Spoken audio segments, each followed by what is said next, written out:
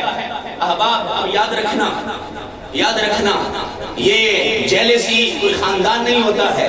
یہ ایک بیماری ہے اور کسی بھی دل کو لگ سکتی ہے۔ جیلس ہونا بندے کا، آج اکثر لوگ کہتے ہیں بھائی میں ایک جگہ پر حاضر ہوا تو میں نے مولا کائنات مولا علی المرتضیٰ کی بارگاہ میں اسی طرح سے ہدیہ پیش کیا۔ ایک بندے نے مجھے کہا بھائی آپ کو کچھ اور نہیں ملا تھا؟ میں نے کہا ہمارے لیے یہی کافی ہے، بس ہمارا یہی سہارا کافی ہے کہ آقا قبول کر لیں اور زہرا کے بچے قبول کر لیں، یہی ہمارے لیے کافی ہے۔ آج جس طرح سے آج آپ دیکھیں گے کہیں پر بھی اگر اس طرح کی بات تمہیں نظر آئے تو پھر اپنی عقیدت کا علاج کرواؤ، عقیدت کا علاج کرواؤ، اس لیے کہ ہمارے مجموع میں ایسے لوگ موجود ہوتے ہیں جو کہتے ہیں علی کا ذکر اتنا کیوں کر رہے ہو؟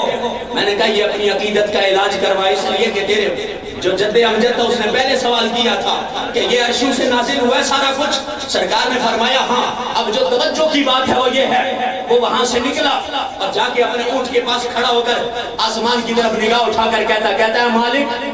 تو نے کہا نماز پڑھو پڑھتے ہیں، کہا روزے رکھو رکھتے ہیں، حج کہا کرو کرتے ہیں، زکات دو دیتے ہیں، علی کو مولا میں نہیں مانتا ہوں، نعوذ باللہ، علی کو مولا میں نہیں مانتا ہوں، اگر یہ حکم تیرا ہے تو پھر مجھ پہ پتھروں کی بارش نازل کر دے، تیرا حکم ہے پتھر، میں ذمہ دار آدمی ہوں، حوالے کا ذمہ دار میں ہوں، میں کوئی انگلینڈ سے آیا نہیں ہوں، وہاں اونٹ کے پاس کھڑا تھا، معتبر کتب تاریخ میں موجود ہے، جب علی کی ولایت کا انکار کیا کہا پتھر برسا دے، اللہ نے آسمان سے پتھر پھینکا جو سر پہ لگا نیچے سے نکل گیا، وہیں پہ خاک ہو کے زمین پہ گر گیا، خاک ہو کے زمین پہ گر گیا۔ لوگ کہتے علی کر کیا سکتے ہیں؟ میں نے کہا ابا والا دعویٰ تو بھی کر کے دکھا دے نا، ابا والا دعویٰ کر کے دکھا دے، پھر پتہ چلے گا علی کرتا کیا ہے۔ صرف دعویٰ کوئی نہیں کر سکتا، یہ اندرون خانہ ان کو بھی معلوم ہے کہ اگر علی بیچ میں نہ ہو تو پھر مصطفیٰ بھی نہیں ملتے ہیں، اور جسے مصطفیٰ نہ ملے اسے خدا بھی نہیں ملتا ہے۔ آج لوگ بغض علی کے اندر کہتے ہیں ہم ولایت، میں نے کہا ولایت خیرات ہے مولا علی المرتضیٰ کے دروازے کی، اور صرف امت مصطفیٰ کے لیے نہیں بلکہ نقشبندیوں کے امام حضرت مجدد الفسانی، اس لیے کہ میں نقشبندی ہوں، اور یہ ذہن سے نکال دیجئے گا کہ نقشبندی مولا علی المرتضیٰ کا ذکر نہیں کرتے، میں کہتا ہوں نقشبندی کیسا ہے، کیسا وہ نقشبندی ہے کہ جو علی المرتضیٰ کا ذکر نہ کرے۔ حضرت مجدد پاک مجدد الفسانی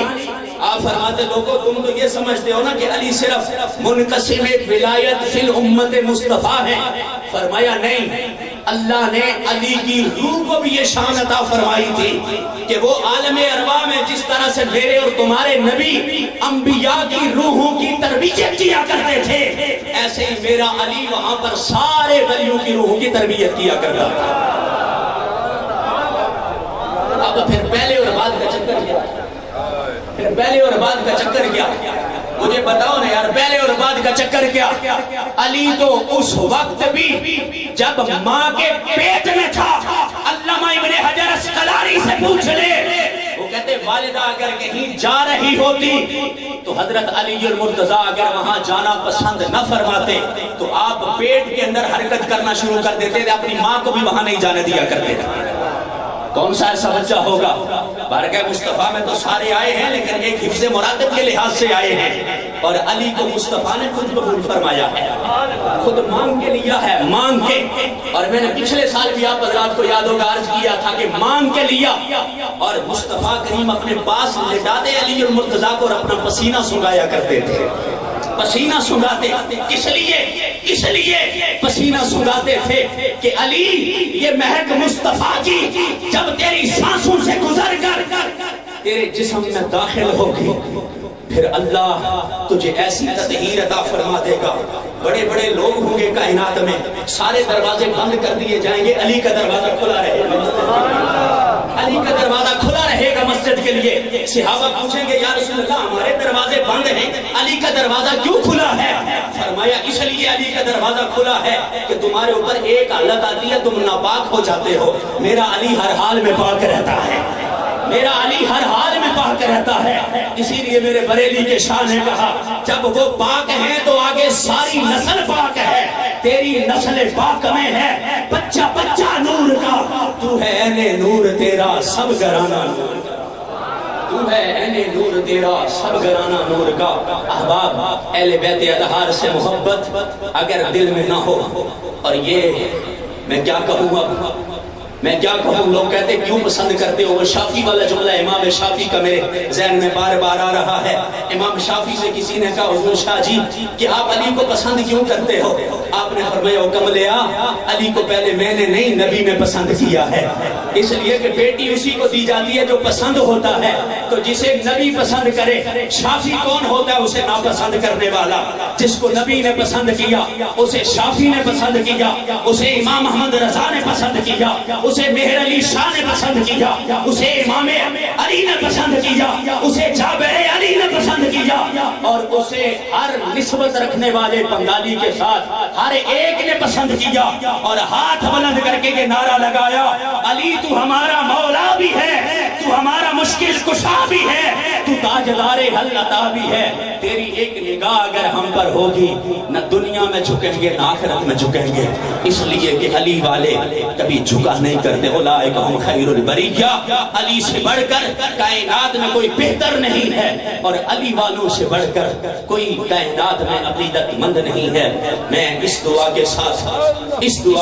کہ تیرا خاور درخشاں رہتا ابد فروزاں، تیرا خاور درخشاں رہتا ابد فروزاں، تیری صبح نور افشاں کبھی شام تک نہ پہنچے، فقیرانہ آئے صدا کر چلے، یہاں خوش رہو بس ہم دعا کر چلے۔ ہمارے